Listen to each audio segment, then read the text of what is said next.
नमस्कार, स्वागत है आपका न्यूज़ में। और आज मैं हूँ अब स्टारकास्ट के साथ, जो कि कश्मीर फाइल्स फिल्म आने वाली है 11 तारीख को। और आज मेरे साथ है Vivek Agnihotri sir, Pallavi ma'am, Asha Jumli ji and Darshan. मेरा पहला सवाल दर्शन जी आपसे होगा। NH10 और आपकी हिट गई है जी। फैमिली मैन 2 में भी आपने किया है, अच्छा लोगों ने बहुत पसंद किया है। अब कश्मीर फाइल एक टोटली अलग स्टोरी है जी। कश्मीरी पंडित्स पे वो स्टोरी बनी है और शायद आपके इस पूरे कास्ट से अलग होगी, तो क्या नया है इस फिल्म में? सबसे पहले तो ये एक 1990 में जो हॉरिबल इंसिडेंट हुआ कश्मीर में, उसके ऊपर बेस्ड है, ट्रू स्टोरी है। और ये फिल्म वो फिल्म है जो आज की ऑडियंस देखना चाहती है, कंटेंट ओरिएंटेड रियलिस्टिक सिनेमा। और इस फिल्म में हमारे साथ सारे दिग्गज एक्टर्स हैं और एक कमाल की स्क्रिप्ट सर ने लिखी है और डायरेक्ट की है। तो ये फिल्म एक बहुत ही स्पेशल फिल्म रही मेरे लिए। और ये उन अलग फिल्मों से, दूसरी फिल्मों से इसलिए अलग है क्योंकि इसमें हमने एक्ट नहीं किया है, हमने हर कैरेक्टर को जीने की कोशिश की है और वही पर्दे पे आपको देखने को मिलेगा। भाषा, आपसे मेरा अगला सवाल होगा कि आपने फिल्म असिस्टेंट डायरेक्टर थी आप लास्ट मूवी में, छिपा चपाट में आपने एक्टर थी। तो उस फिल्म से आप बिल्कुल आप कश्मीर पे एक फिल्म अलग से बिल्कुल टोटली, बिकॉज वो एक जो था एसिड विक्टिम पे मूवी थी और ये एक अलग स्टोरी। तो ये एक्सपीरियंस कैसा है आपका? वो भी सेंसिटिव मुद्दे पे फिल्म थी, लेकिन मेरी भूमिका बहुत छोटी थी उसमें, हालांकि अहम थी। लेकिन ये मेरी मुख्य भूमिका में पहली फिल्म है और मुद्दा बहुत ही दिल को छूने वाला है, मेरे अपने भी और मुझे लगता है हर इंसान के, क्योंकि बहुत ही मानवीय मुद्दे पर फिल्म है। ये सिर्फ एक समुदाय विशेष की फिल्म नहीं है, ये पूरे जन साधारण की, सब जनमानस की फिल्म है। क्योंकि आप देख रहे होंगे जो रिएक्शंस आ रहे हैं, everybody is feeling touched and moved because it's a human, I would say it's a human document. तो मेरा जो एक्सपीरियंस इसमें रहा है वो बहुत ही मैं हर बार कहती हूँ, मैं बहुत आभारी हूँ इन दोनों मेरे सामने, मेरे लिए, मैं कहती हूँ शिव और पार्वती मेरे लिए थे, बिकॉज हम लोग शैवाइट्स हैं, वी आर शैवस। तो हमारी जो शिव कॉन्शियसनेस है, आप फिल्म में भी देखेंगे अनुपम जी शिव वाले मेकअप में रहते हैं। तो कश्मीरियों के लिए शिव बहुत ही मतलब हमारे intrinsic part of our consciousness है। तो मेरे लिए ये it was a godsend opportunity to pay tribute to all the victims of my community. Pallavi में मेरा आपसे सवाल होगा, ताशकंद आपने यूज़ की थी और बहुत ही आपको उसमें नेशनल अवार्ड भी मिला हुआ है। आप हस्बैंड के साथ फिल्म में आप पार्ट ले रही हैं, वो एक्सपीरियंस कैसा है as a wife and as an actor? वो कैसा एक्सपीरियंस है? ये कोई नया एक्सपीरियंस नहीं है। विवेक और मैं हमने साथ काम करना शुरू किया हमारी शादी से पहले ही। तो एक जो डायरेक्टर एक्टर रिलेशनशिप जो इस्टेब्लिश होनी थी वो तो आज से 30 साल पहले ही हो चुकी है, इसलिए ये कुछ नया ऐसा एक्सपीरियंस नहीं था हमारे लिए। लेकिन प्रोडक्शन जब से हमने साथ करना शुरू किया है तो एक अलग लेवल की एनर्जी हम दोनों महसूस करते हैं, क्योंकि कहीं राह चलते हुए जब ये इंडिपेंडेंटली डायरेक्ट कर रहे थे अलग मूवीज़, मैं अपना इंडिपेंडेंटली एक्टिंग कर रही थी, कहीं पे हमें ऐसे लगा कि जो हमारी फिल्मों को लेके जो टेस्ट है और जो फिल्मों के थ्रू हम लोग कहना चाहते हैं वो कहीं पे बहुत मिलती जुलती है। तो हमने कहा कि अलग अलग काम करने से अच्छा है कि एक और एक मिलके 11 बने। और हमने हमारी I am Buddha production company हमने इस्टेब्लिश की और तब से लेके हम लोग ऐसी ही फिल्में बनाते हैं कि जिसमें कुछ कहने लायक हो, जिसमें कुछ ऐसी चीज़ें हो जो भारतीयों ने आज तक शायद गौर नहीं किया हो उसके ऊपर, या उनसे छुपाई गई हो ऐसी कुछ चीज़ें, उस बारे में हम लोग रिसर्च करके फिल्में बनाते हैं। और जब दोस्त ही आपका साथ में हो, जब आपका हमसफ़र आपके साथ में हो, तो और क्या आपको चाहिए। हम दोनों बड़े एंजॉय करते हैं हमारी पूरी मूवी मेकिंग प्रोसेस को, जैसे हम अपनी लाइफ एंजॉय करते हैं मियाँ बीवी के तौर पे। सर, क्या नया है इस फिल्म में? क्योंकि आप फिल्म रिलीज़ हुई नहीं है अभी और पहले ही जो है कंट्रोवर्सी शुरू हो गई, फतवे जारी हो गए हैं, जान से मारने की धमकियाँ मिलना शुरू हो गई है सोशल मीडिया पे, सब आप ट्रेंड कर रहे हैं कि मूवी आप नहीं बनाए या फिर इसको लॉन्च ही ना करें। तो एक अलग मतलब आप इससे पहले ताशकंद भी एक सच्ची घटना पे आधारित थी और आपका ये कहना है कि ये फिल्म भी सच्ची घटना पे आधारित है। तो आप क्या कहना चाहेंगे या कैसे मुंह बंद करना चाहेंगे उन लोगों का जो फतवे जारी कर रहे हैं या फिर जो है एक आपको धमकी दे रहे हैं कि जान से मारने तक की धमकी फिल्म के लिए? नहीं, देखिए हम लोग डेमोक्रेसी में रहते हैं, किसी का मुंह मैं बंद करवाने पे बिलीव नहीं करता हूँ। मैं एब्सोल्यूट फ्रीडम ऑफ एक्सप्रेशन पे बिलीव करता हूँ। अगर मुझे डेमोक्रेसी ने ये फ्रीडम दी है कि मैं ये फिल्म बना सकूँ, जो भारत का जो सबसे अहम हिस्सा है कश्मीर, जो हमारा मस्तक है, वहाँ पे तमाम भारतीयों का, हिंदुओं का, सिखों का, बुद्धिस्ट का, तरह तरह के हर एथनिसिटी के लोगों का कत्लेआम हुआ, वहाँ पे उनका जेनोसाइड हुआ।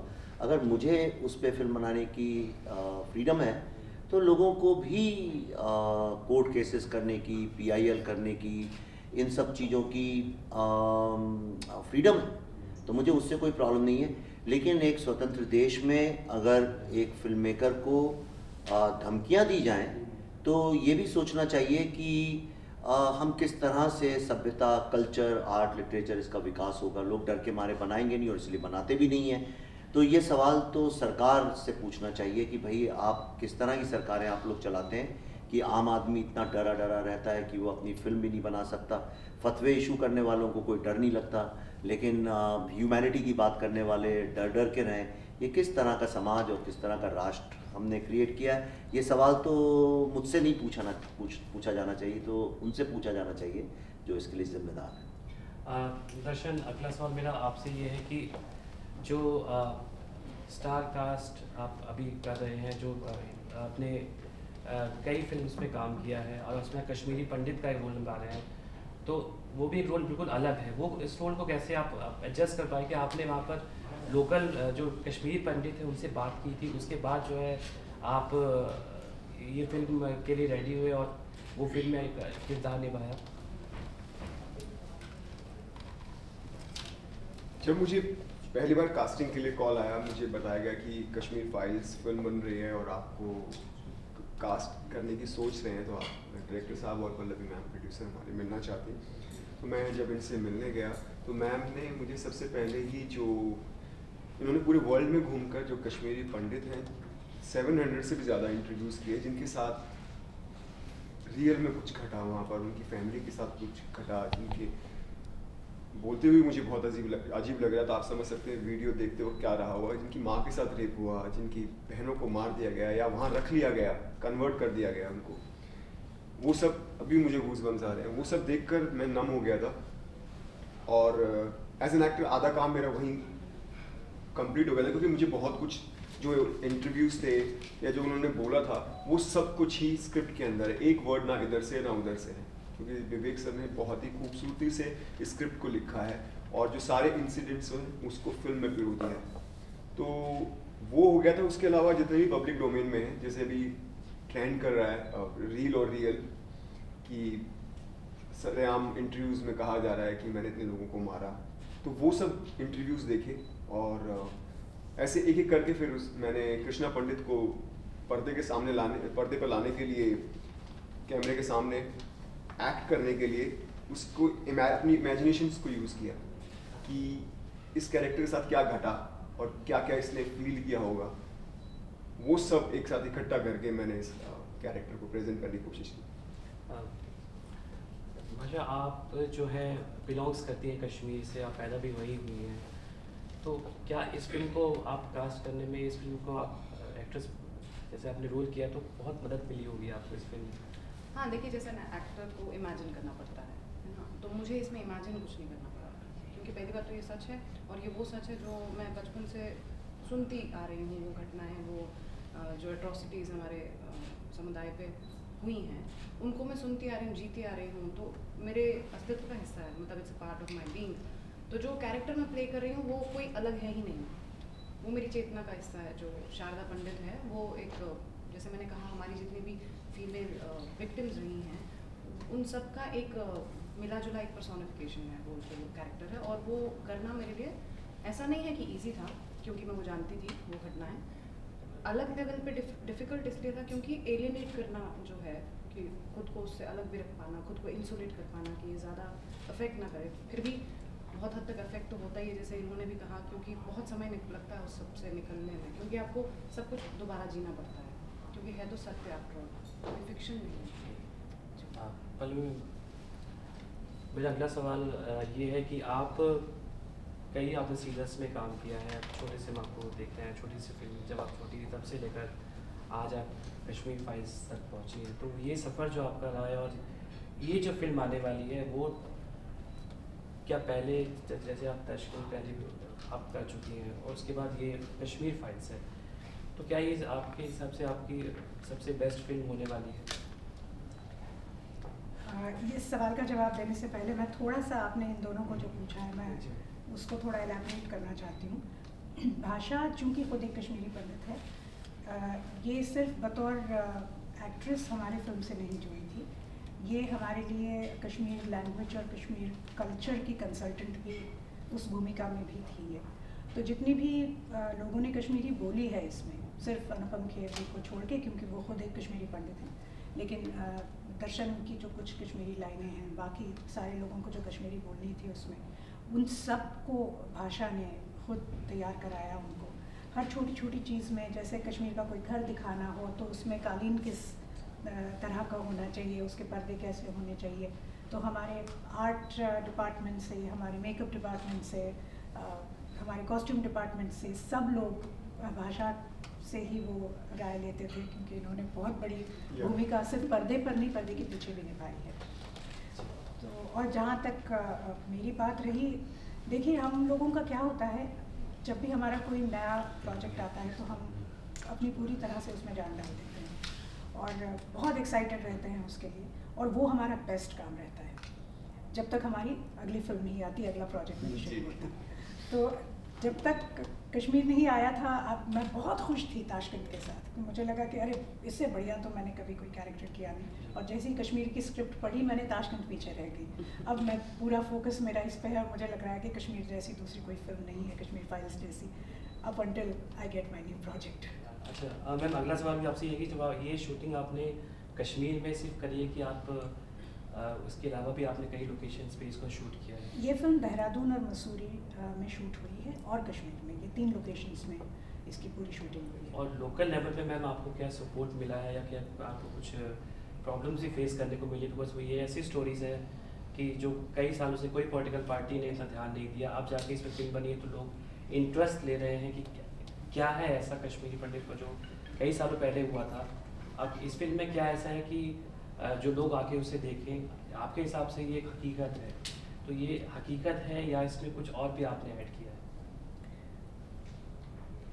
कश्मीर में 1990 में जो हुआ उसके आगे और कुछ उसमें ऐड करने के लिए बचता ही नहीं। इनफैक्ट वही कहानियाँ 3 घंटे की फिल्म में हमको दिखाने में इतनी दिक्कत जा रही थी कि हमारे पास तो, मुझे ऐसा लगता है कि जो फुटेज अभी है और जितने हमने इंटरव्यूज़ किए हैं, 700 से ऊपर लोगों के जो हमने इंटरव्यूज़ किए, उसकी तो मैं 2-3 वेब सीरीज़ बना सकती हूँ, इतना मटेरियल हमारे पास है।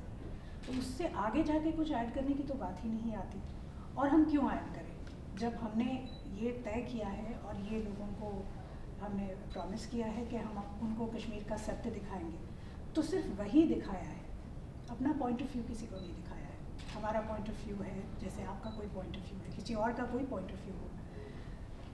ये चीज़ें आप अलग टाइप की फिल्मों में ज़रूर कर सकते हैं जहाँ आप अपना पक्ष रख सकते हैं लोगों के सामने, लेकिन यहाँ पे पूरी तरह से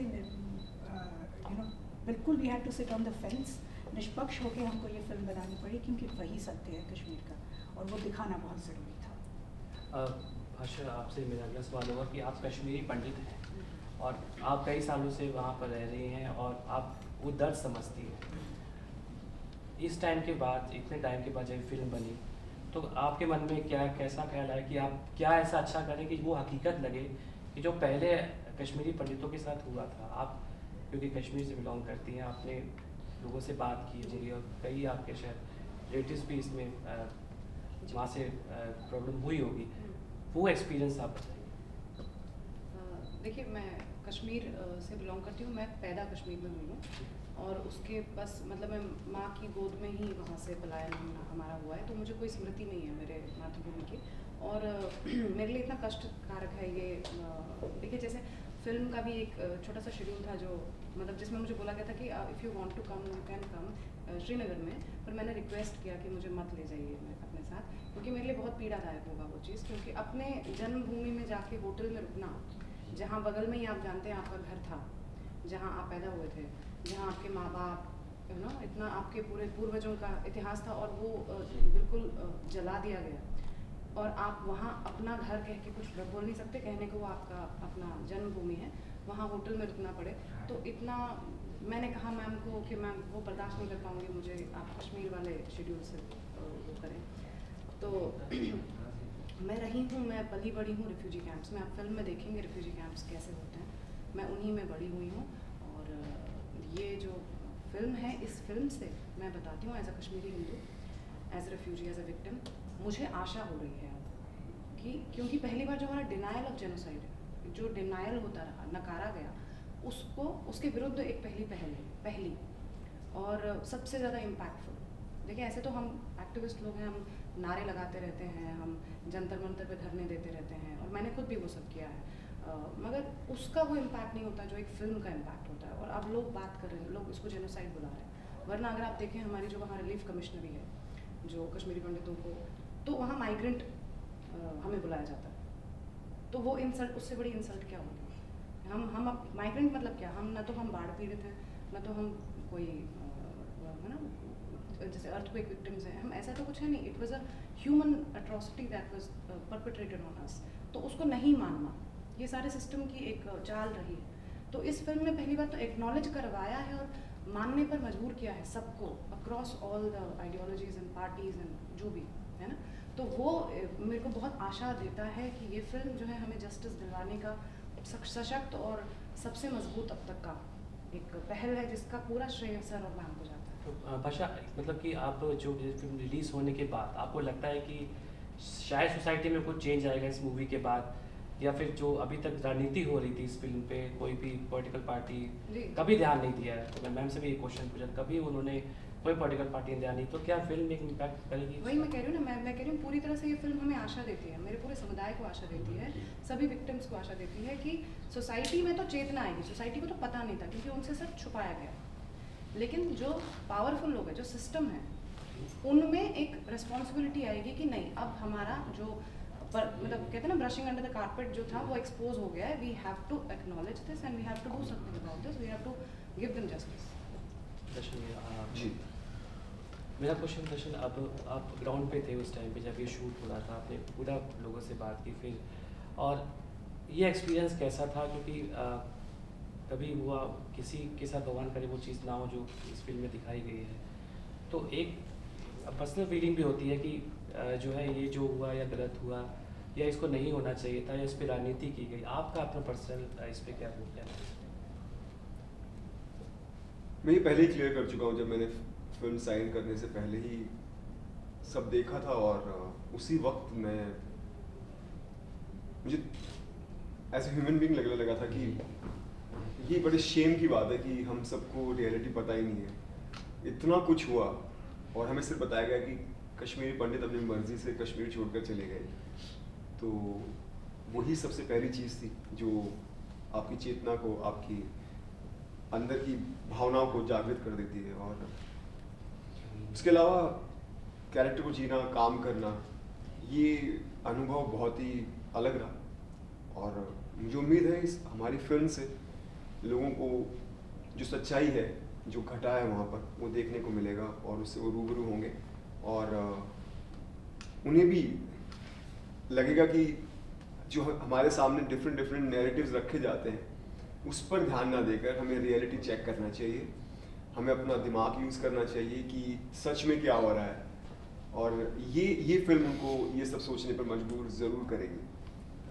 मैं मेरा आखिरी सवाल आपसे, न्यू कमर्स को आप क्या कहना चाहेंगे इस फिल्म के माध्यम से, कि क्या नया है इस चीज़ में कि वो जैसे आपने प्रॉब्लम बताई कि इसी फिल्म में ये प्रॉब्लम थी और ये सच्चाई थी, कि क्योंकि आज की यंग जनरेशन को नहीं पता है कि उस टाइम पे क्या हुआ था, तो आप क्या कह के उनको अपनी तरफ करना चाहेंगे कि ये फिल्म में ये सच्चाई है और उस टाइम पे जो हकीकत थी वो आपने इस फिल्म में दिखाया है, तो आप यंग जनरेशन से और जो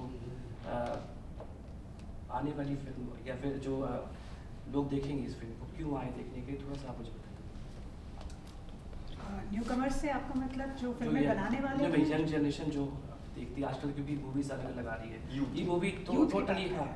टोटली अलग मूवी है। देखिए, यूथ को कोई मैसेज देने की ज़रूरत नहीं है। मेरे ख्याल से youth is intelligent enough, they have the description, they know कि कौन सी मूवी उनको देखनी चाहिए, कौन सी नहीं देखनी चाहिए। और मेरे ख्याल से जिस तरह का रिस्पांस हमें मिल रहा है, मेरे ख्याल से हमारे देश की युवा पीढ़ी ने डिसाइड ही कर लिया है कि उनको क्या करना है इस मूवी के साथ। तो उनको अलग से मुझे नहीं लगता कुछ बताने की ज़रूरत है। मुझे बहुत उम्मीद है हमारी नई पीढ़ी से, और